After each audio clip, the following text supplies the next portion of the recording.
气象署昨天深夜发布了海上台风警报，不过发布的是未命名台风警报，这你真的没听错，因为原先的热带低压它真的距离台湾太近了。即便日本还没有将它升格，但是呢，已经让气象署不得不率先发布了警报，因此呢，是先将它取名为未命名，直到今天清晨，气象署才正式的将它命名为红霞。不过，这种状况并不是第一次发生了。来看到的是，包含了2016年的艾利台风，或者是2020年的米克拉台风，其实都是这样的状况。当然，大家最关注的还是它对台湾的影响。气象署表示，红霞将会从台湾的南侧海域掠过，台风强度还有暴风圈都会持续的增强过大。那么今晚到明天的上半天会是台风最靠近台湾的时候了。那么到时候可以看到了，包含了花东，还有像是在恒春半岛一带呢，都很有可能会出现局部性大雨或豪雨，而南部地区也会有局部大雨。而明天这个风雨会达到高峰，花东以及恒春半岛都将会有雨弹轰炸，而午后风向会转为南风，到时候南部地区也将出现局部性大雨。如果移动速度快的话，明天中部以北也会有雨呢。拿着铁锤对塑胶管敲敲打打背南乡的黄金果农民，趁着变天以前固定果树，以免强风吹倒。倒了有时候会死掉，没有死的话，它就斜斜的，也不好工作啊。红霞台风才准备逼近，在台东已经刮起强风，即便用竹竿加固香蕉树，叶柄还是被吹断。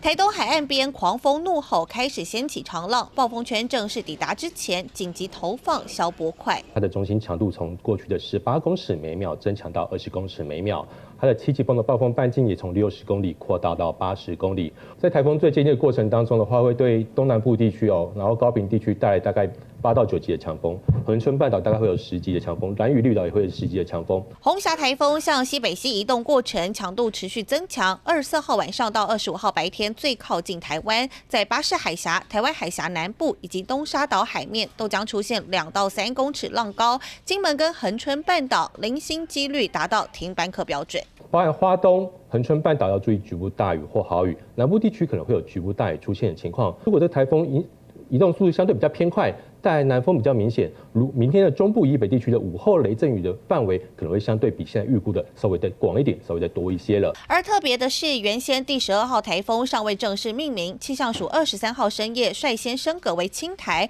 到了24号清晨，日本气象厅正名为红霞台风。类似情况也发生在2016年的艾利台风，当年也是擦肩而过，但带来丰沛雨量。接下来红霞还会增强，防台措施不可大意。三立新闻王浩源、李生峰、沈怀台东台北采访报道。受到了台风影响，东流线明天周六是全日停航，不少店家就把握今天的航班运补物资。交通团的业者就观察到，小琉球上的店家至少是叫了2到3天的分量。而恒春半岛因为海上台风警报发布，垦丁国家公园的海域是已经拉起了警戒线，禁止下水。至于台东往绿岛的航班部分取消，游客呢是抱着试试看的心情搭船出游，当然心情是相当的忐忑。24号一早，东流线东港候船处好忙碌，红霞台风拉警报，船班周六停航一整天。防台的民生物资，店家一口气预定3天的量。礼拜6预定停航，部分的货物他们都会至少预备2到3天的量。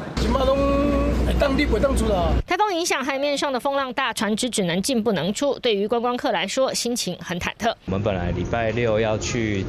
搭船出去外海船前，对，然后但礼拜6可能会取消，就已经订好了，所以就直接进去。其实预报看起来还 OK 啦。听说会比较偏恒春那边过去嘛，所以就不太担心了。应该啦。台东往绿岛的航班部分受到影响，游客抱着试试看的心情，但是东流线确定周六要整天取消。小琉球的民宿业者已经接到退订电话，旅客都会直接退，都把房间延期或是退掉，大概会有80%的旅客没办法进来，因为很多客人都是礼拜6进来，然后礼拜天出去。小琉球海滩边还没有封闭，游客戏水，但是没有了交通船，还没上岛的游客住宿退订，业者无奈。台风对于恒春半岛和东南部海面造成的影响，垦丁虽然风雨并不明显，但是海警一发布，包括了南湾、船板石等等，沙滩已经封闭。原本这个周末我们是近乎满房的状态，但是台风影响之下，我们有将近快一半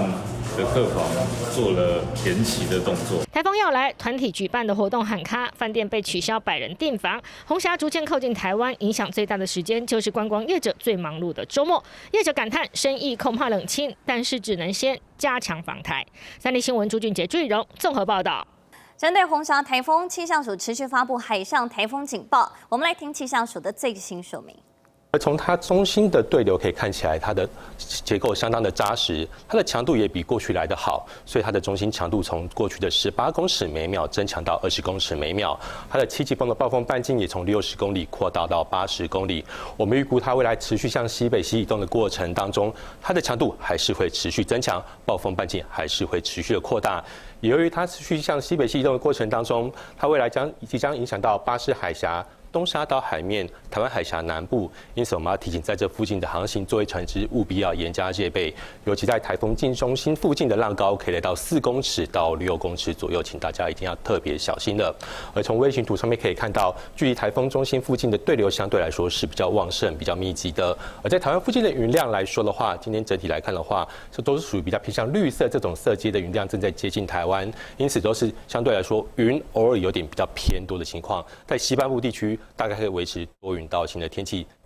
算是相对比较稳定的，要注意高温的情形。而在东半部有一些对流云系持续的在移入，尤其在兰屿、恒春半岛，今天可能会有一些间歇性的骤雨出现，大家还是要外出记得携带雨具备用。今天晚上到明天的时候，台风相对是最接近我们的时候，包含花东、恒春半岛要注意局部大雨或豪雨，南部地区可能会有局部大雨出现的情况。而在于明天，中部以北地区特别要稍微注意，虽然说目前看起来可能会有中部以北会有一些沉降作用带来一些高温的情形，但是如果这台风移动速度相对比较偏快，带来南风比较明显，如明天的中部以北地区的午后雷阵雨的范围可能会相对比现在预估的稍微再广一点，稍微再多一些了。虽然明天的下半天之后，台风逐渐远离，礼拜天的时候，南方雨系北移，整体带来的水汽还是比较偏多。花东南部地区天气还是相对比较不稳定，其他地区午后雷阵雨几率也是相对比较偏高的情况。早上的8点08分，持续带您关心红霞台风的最新动态。好，你可以看到红霞台风呢，现在来说的话，它的命名已经完成喽，就是叫做今年的第13号台风红霞。现在可以说就在家门口，因为今天晚上呢到明天会是它距离我们台湾最近的时候。接下来呢，在礼拜天它会登陆广东，就会减弱为是热带性低气压。但你看看呢，到今天晚上到明天白天的时候，尤其呢是台东、恒春半岛要特别注意，容易会有一些局部大雨或是豪雨等级以上的雨势发生。但是呢，在中部以北朋友反而要注意呢，这几天容易会有焚风，因为台风的外围环流沉降效应的影响。今天白天到明天白天，中部以北地区高温非常有机会上看到36度、37度。那我们再来看一下这一次的 AI 模式，它的模拟最新路径。红霞台风现在看起来呢，就是往巴士海峡这边通过去，那接下来再往中国广东的地方走所以呢，目前是不会直接影响到我们台湾。但你看看呢，受到它外围环流的影响，尤其今天晚上到明天白天，尤其台东跟恒春风浪会比较大，要留意呢，容易会有2到3米左右的浪高，而且呢，容易会有一些局部大雨或是豪雨等级以上的雨势发生。这一次呢，台风从巴士海峡穿过去，对于我们台湾来说，尤其北台湾跟南台湾可以说是两样情刚刚我们有提到了北台湾受到外围环流沉降效应的影响，要注意的是高温，但是南台湾尤其恒春半岛跟台东要注意的是大雨还有豪雨。那我们就来看看现在警报单也都在持续发布当中。海上台风警报的范围包含巴士海峡、东沙岛海面、台湾海峡南部都是在这一次的海警范围之内。当然，红霞台风现在看起来呢，它的强度大概呢就只有到轻度台风而已不会再增强了。我们来看看现在呢，它的时速大概呢是以25到28公里的速度稳定往西北西的方向走。近中心最大风速每秒是18公尺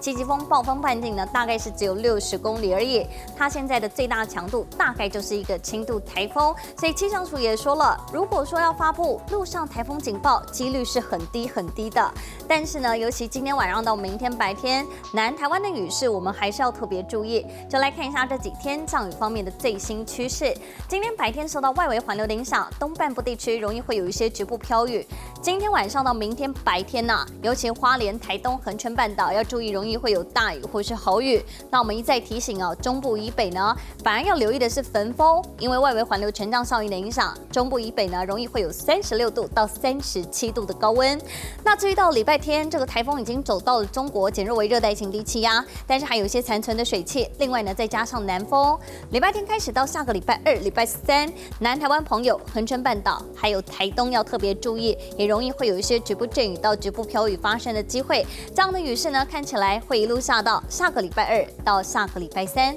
以上这一节的最新气象。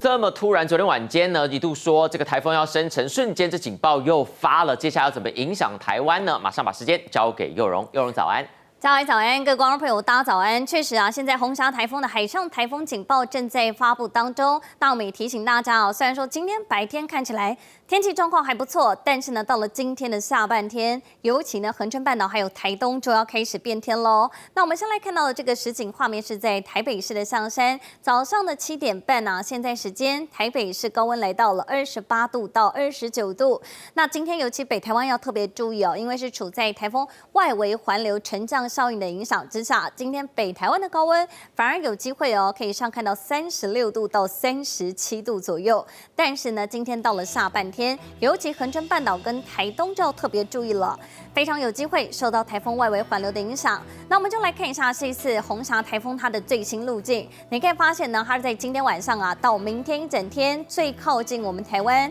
那尤其受影响的范围呢，包含恒春半岛，另外呢还有台东哦，要特别注意，容易会有局部大雨或是豪雨发生的机会。那虽然说你现在看到的路径啊，稍微呢是往巴士海峡往西北西的方向走，大概是到礼拜天会登陆广东，不会直接影响到我们台湾。但是呢，因为它的外围环流非常的靠近我们南部地区的沿海，所以呢，这个气象署也有在持续发布的是海上台风警报。那我们再来看一下这 AI 模式上面的最新分析啊，其实现在呢，大家来说的话，大家的预测跟 AI 模式预测都已经差不多了。预估呢，它就是会往巴士海峡通过去，尤其到了今天晚上到明天会是影响我们最明显的时候，到时候呢是包含台东、恒春半岛，风浪会比较强，而且要注意容易会有大雨或是豪雨的雨势发生。所以现在海上台风警报单都在持续发布当中。我们来看一下这个海警的范围，包含了这个巴士海峡、东沙岛海面。台湾海峡南部都是海上台风警报的范围，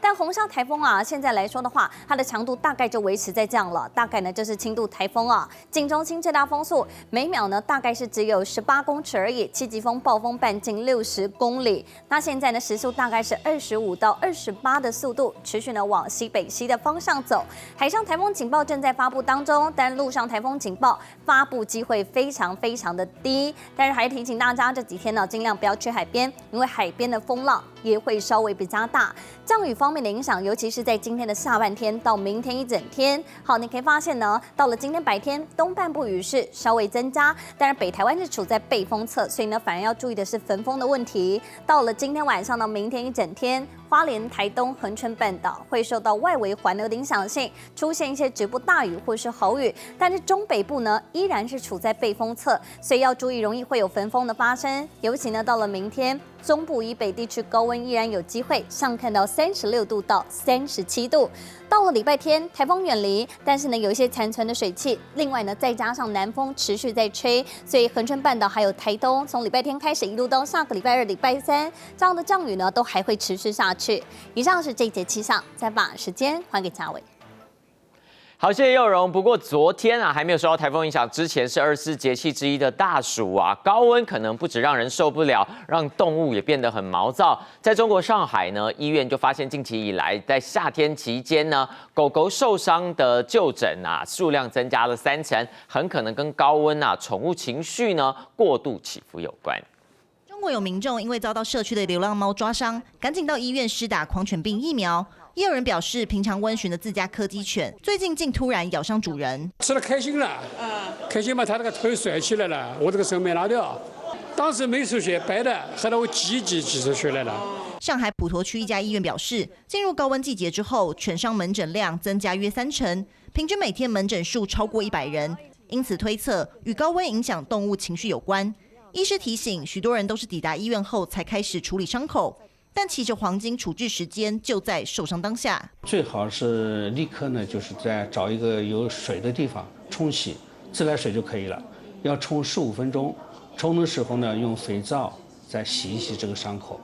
这个呢，因为可以消灭大概90%以上的一个病毒。近期许多人家中的毛小孩常常出现脱序行为，熟知宠物习性的专家也做出回应。天气炎热的情况下，然后它得不到一个就是比如说很好的降温，那是会有一些那种脾气上来的这种情绪化一些。专家建议，炎夏期间除了注意毛孩补充水分，保持环境通风，也要避免在高温时段与宠物过度互动，降低遭抓伤或咬伤风险。